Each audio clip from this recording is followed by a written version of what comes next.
નમસ્કાર મિત્રો, કેમ છો મિત્રો? શિયાળાની ઠંડક ચાલુ થઈ ગઈ છે અને શિયાળો ચાલુ થાય એટલે અળદિયા આપણને યાદ આવે. લગભગ 2 મહિનાથી અળદિયા ઉપર રિસર્ચ કરતો હતો. યુટ્યુબ ઉપર ઘણા બધા વિડીયો જોયા અને રાજકોટથી ને મોરબીથી ને બધી જગ્યાએથી સેમ્પલ પણ મંગાયા, પણ આપણે જે ક્વોલિટી અને જે ફ્રેશનેસ જોઈતી હતી એવી ફ્રેશનેસ મારા ધ્યાનમાં આવી નહીં, એટલે આપણે બહારથી અળદિયા મંગાવ્યા નથી. મિત્રો, અત્યાર સુધી આપણે આપણા કસ્ટમરને ક્વોલિટી કેરી, ક્વોલિટી ફ્રૂટ અને નિધિ ઓર્ગેનિકના મસાલા, નટબટનું ડ્રાયફ્રૂટ, એવી બધી ક્વોલિટી વસ્તુ તો આપવા પ્રયત્ન કર્યો. અને એક સ્વીટમાં કંઈક વસ્તુ મને લાવવાની ઈચ્છા હતી અને આમે અળદિયા મારી ફેવરિટ આઈટમ છે અને મને ઘણા સમયથી ઈચ્છા હતી કે કંઈક સારી ક્વોલિટીના અળદિયા આપને ટેસ્ટ કરાવું, પણ મારે જે ક્વોલિટી જોતી હતી એ ક્વોલિટી મને મળતી નહોતી. એટલે પછી ઘણી રિસર્ચ કરીને પછી આપણે જાતે જ મારી દેખરેખ નીચે અળદિયા બને એવો પ્રયત્ન કર્યો અને આપણે બનાવ્યા અને આપણે કસ્ટમરને આપ્યા પણ ખરા. અને એ અળદિયા મારે જે જોતા હતા એવા જ બન્યા છે અને કસ્ટમરના રિવ્યૂ પણ આપ્યા પછી ઘણા સરસ આવ્યા છે.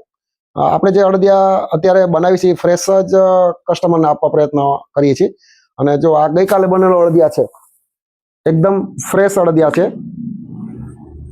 અને પોચા, લચકા જેવા પોચા. લગ્નમાં જે તમે લચકો ખાવ, કડક નહીં, આ જો એકદમ હાથથી તૂટી જાય એ ટાઈપના પોચા અળદિયા, અને ટેસ્ટમાં પણ બહુ જોરદાર છે. એકવાર ટેસ્ટ જરૂર કરજો.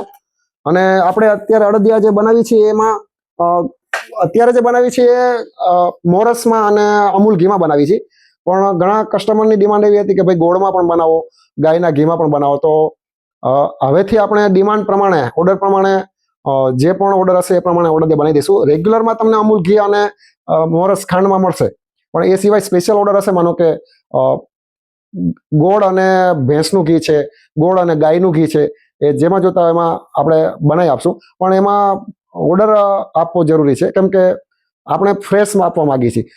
તૈયાર બનાવીને મૂકી રાખવું એવું આપણે નથી ઈચ્છતા. આજે સાંજે બન્યા હોય તો આવતીકાલે સવારે તમને એ અળદિયા મળે અને તમે જેટલા ફ્રેશ ખાશો એટલી તમને મજા આવશે અને ફરીથી તમે રિપીટ થશો. અને આપણું ધ્યેય પણ એવું છે કે લોકોને ફ્રેશ મળે.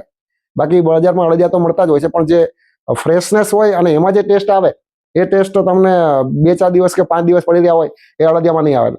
એટલે જો તમે ફ્રેશ ખાવા માંગતા હોય તો એકવાર મારો અળદિયાનો ટેસ્ટ જરૂર કરજો. જેમણે ટેસ્ટ ના કર્યો, જેણે કર્યો છે એમને તો ખ્યાલ જ છે કે કેવા છે, પણ આજે મારો વિડીયો જોતા હોય એમને એકવાર ખાસ વિનંતી કે મારો અળદિયાનો ટેસ્ટ જરૂર કરજો. મારી દુકાને આવજો, આપણે ટેસ્ટ કરાવશું અને પછી લેજો. તમને બરાબર લાગે, ક્વોલિટી બરાબર લાગે. ક્વોલિટીમાં, સ્વચ્છતામાં અમે બહુ ધ્યાન રાખીએ છીએ. બનાવતી વખતે પણ એકદમ સ્વચ્છતા રાખીએ છીએ અને ક્વોલિટી જે ડ્રાયફ્રૂટ છે, ઘી છે, ગોળ છે કે મોરસ છે, જે પણ વાપરીએ છીએ એ બધું ક્વોલિટી મટીરિયલ વાપરીએ છીએ. અને એ જે પણ હશે તમને ખાધા પછી ટેસ્ટમાં પણ ખબર પડી જશે કે ભાઈ ક્વોલિટી છે. ઓકે, થેન્ક યુ, આભાર. જય રામજી કી.